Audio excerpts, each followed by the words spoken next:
Oke, welcome to Nivora Updates, dan kali ini Nivora Updates tanggal 9 Mei 2026 membahas nobar film dokumenter Pesta Babi di Unram dibubarkan oleh pihak kampus. Jadi nobar film dokumenter Pesta Babi di Universitas Mataram itu akhirnya dibubarkan oleh pihak kampus, di mana acara yang digelar mahasiswa itu dihentikan karena dianggap berpotensi memicu polemik di lingkungan kampus katanya. Namun gak lama setelah dibubarkan, film itu pun tetap diputar dan dilanjutkan di area luar kampus. Jadi ini peristiwa ini langsung memunculkan kembali perdebatan yang sebenarnya sudah ada lama banget ya. Seberapa terbuka sih ruang diskusi di lingkungan akademik gitu ya guys.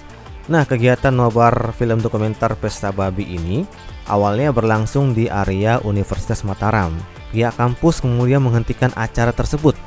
Dan dalam pernyataan yang beredar bahwa pihak kampus menyebut kegiatan itu pun dianggap lebih baik tidak dilakukan demi menjaga situasi tetap kondusif.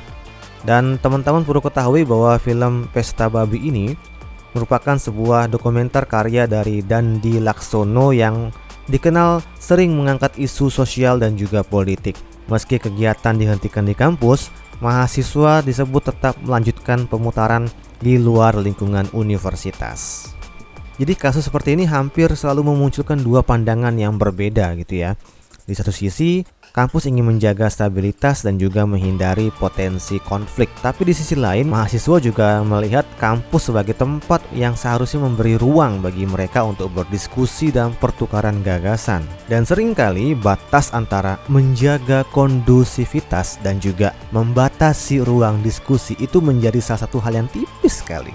Jadi itulah alasan kenapa tidak semua topik itu kayak terasa nyaman untuk bagi semua pihak.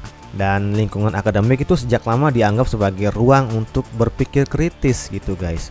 Bukan berarti semua hal harus disetujui, tetapi ada ruang untuk mendengar, ruang untuk membahas dan menguji gagasan supaya tetap hidup, tetap ada gitu. Dan peristiwa ini menjadi sangat penting karena menyangkut bagaimana kampus memposisikan dirinya, kampus sebagai sebuah kampus yang berada di tengah perbedaan pandangan yang ada di masyarakat. Dan kampus bukan hanya tempat untuk mencari jawaban, tapi juga tempat belajar menghadapi perbedaan pandangan. Karena kalau kita berpikir kritis itu tidak selalu lahir dari hal yang nyaman didengar. Kadang dari hal menyakitkan pun itu juga bisa membuat kita untuk berpikir secara kritis. Oke, nobar film yang dibubarkan mungkin terlihat seperti peristiwa kecil gitu ya. Namun diskusi yang muncul setelahnya, persepsi yang muncul setelahnya menunjukkan bahwa ruang akademik masih menjadi tempat yang sensitif ketika berbicara soal kebebasan berdiskusi. Dan disitulah justru mungkin tantangan terbesar di dunia kampus untuk hari ini. Oke, itu dia Nivora Updates pada hari ini 9 Mei 2026. Kita bertemu lagi di Nivora Updates berikutnya.